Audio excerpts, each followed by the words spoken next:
All right. So today we are talking about Kanye West's brand. My name is Reese. My name's Ryan. I'm Henry. I'm Colin.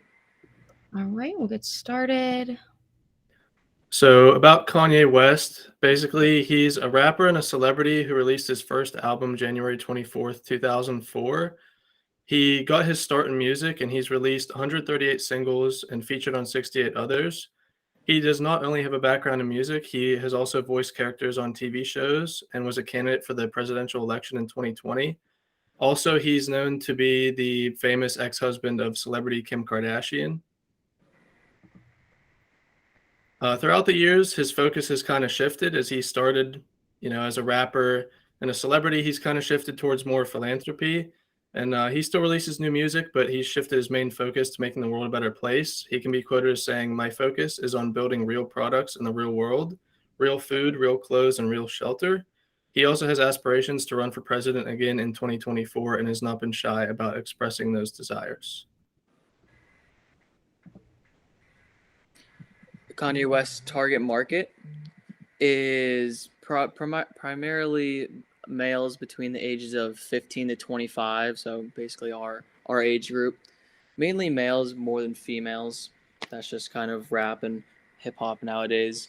This is mainly evidenced by the fact that he only has 110,000 followers on Facebook compared to over 15 million on Instagram, which is 137 times the amount of followers. And that just shows how the older generation uses Facebook a lot more than we do nowadays, and we use Instagram way more than elderly people do. I just show here like the distribution of 18 to 24-year-olds using Facebook is only 17.4%, while the distribution of 18 to 24-year-olds using Instagram is almost double at 30.1. I decided that basically 15 through 25, they're young, they're listening to this type of music, and the older generation is not. So that's more of his target audience. All right, so we're just going to talk a little bit about his social media now. First off, I have his Instagram, and he was actually recently banned for, I believe it was like hate speech and bullying.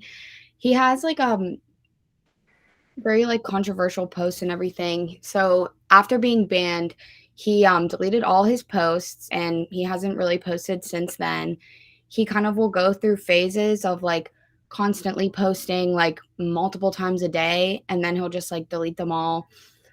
And like as I just said, he's like has some controversial posts. Like recently he was kind of exposing his ex-wife Kim Kardashian and her new relationship with Pete Davidson. And here I have a picture where he's like kind of basically apologizing to her for doing that and like exposing her. And then also on his Instagram, it's on most of his social medias too, I believe, but in his bio he has like a link for his new speaker that just came out, the stem player, and I have a picture of that there as well. And for his Twitter, he actually hasn't really posted on that lately as well. The last time he posted was right after the 2020 election. He was posting a lot during that time because he was obviously running for president. And I have some pictures here of like the Kanye 2020 since his failed presidential campaign. The way he posts on Twitter is pretty similar to Instagram with like the controversial posts. And how he like constantly will tweet multiple times a day. I have a picture here where he's like talking about like really random stuff, but it's just like all from that same day, like within like hours of each other. So let's talk about Facebook. As I said before, he has 110,000 followers, which just shows more of what his target audience is. I think he's most active on there. It's where he promotes more his new songs, events. There's even older interviews of him with other celebrities. He deleted all of his older posts, so you can't see them anymore. And in the bottom right, that like blurry black photo is actually his profile picture. So I don't know why you put that, but I thought I was interested to include. Then you have YouTube, which he has probably the most content on. He doesn't post too often because it's mainly just his big music videos and songs.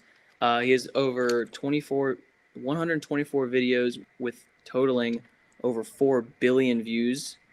It's a lot. Like I said, just mostly performances, music videos, and the occasional interview. His top 3 most viewed songs on YouTube are Stronger, Boys in Paradise, and Gold Digger.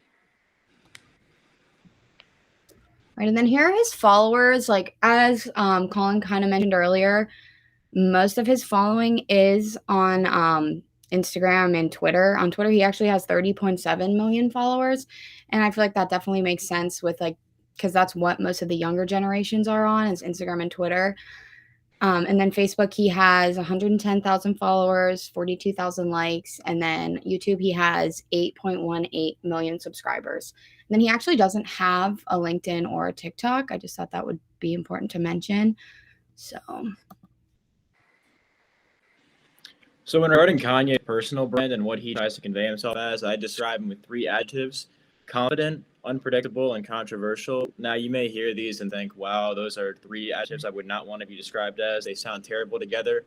However, Kanye uses these as leverage in enhancing his personal brand, and he's confident through his sales battle in 2005 at 50 Cent. So at the time when he was challenging 50 to that sales battle, he was the most prominent rapper. So challenging 50 was basically challenging the biggest guy in the game at that time. And Kanye actually won that battle and made more sales than him on his album Graduation versus 50's Curtis. Reese kind of touched on this earlier. Kanye is pretty controversial on his Twitter. He says some pretty edgy stuff and really confident things, egotistical stuff. For example, at one point he said, "You may be talented, but you're not Kanye West," or "I need a room full of mirrors so I can be surrounded by winners." And he's pretty unpredictable on Instagram too. Same thing, like Reese said.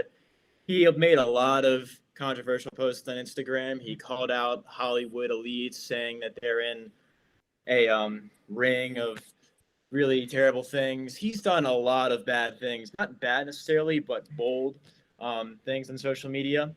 He said a lot of bold things on national TV with his appearance on a talk show after the hurricane in Louisiana, which happened in 2009, I think. Now, at the time, this was a uh, purpose for celebrities to get on and basically just say how they felt bad and they're going to really try to help the cause of Louisiana. But Kanye used this as an opportunity to trash on the president at that time, George Bush. And so he said some pretty nasty things about him on the TV. He also actually uses this controversy to his leverage and his advantage. In the MTV Awards, he went up on stage after Taylor Swift won, and he basically took the mic and said, "You weren't as good as Beyonce, with all due respect." And people thought this is going to be the end of Kanye. You know, he really messed up here. However, this, if anything, increased his brand and made him a better artist, as he used this specific instance to make the song famous, which is one of his best songs that's aged really well over time. Didn't really sit well with Taylor Swift. Didn't really sit too well with Taylor Swift, but popular nonetheless. With Donald Trump's presidency, he was one of the only people to come out and endorse him. Everyone else was really hating on him at the time. And this is another instance where people thought, you know, this is going to be the end of Kanye. He's done here. He's messing up. But if anything, this kickstarted him to more money and more success, as shortly after endorsing Donald Trump and supporting his presidency, he became the richest rapper on the planet. Now, one last thing, he does talk about serious topics in his lyrics, which can be seen as pretty controversial. You know, rappers typically talk about drugs, violence, stuff like that. Well, Kanye, he talks about his mental health issues, his bipolar disorder, and he tries to call out how unjust the rap game is and how people are taking the wrong thing seriously. So.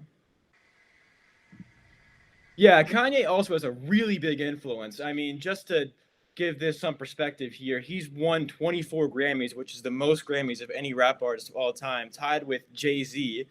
He sold over 100 million copies of his music digitally. That's individual songs. He's often credited with changing mainstream hip-hop. Now, that's a little more subjective than the other stuff, but his album, 808s and the Heartbreak, that's often credited with this new style of emo rap that we can see in Juice World, Travis Scott, Lil Uzi, and adding on to this influence he has, he's partnered with Jay-Z, Lil Wayne, and John Legend, to name a few people, to produce music for.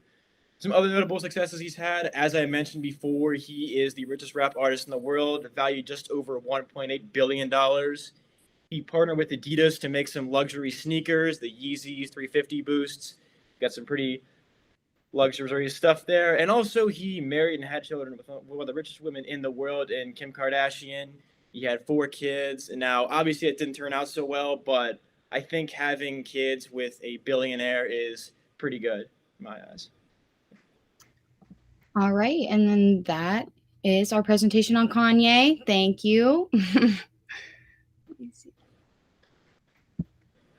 There we go. We'll stop recording. Do you guys want to know the time?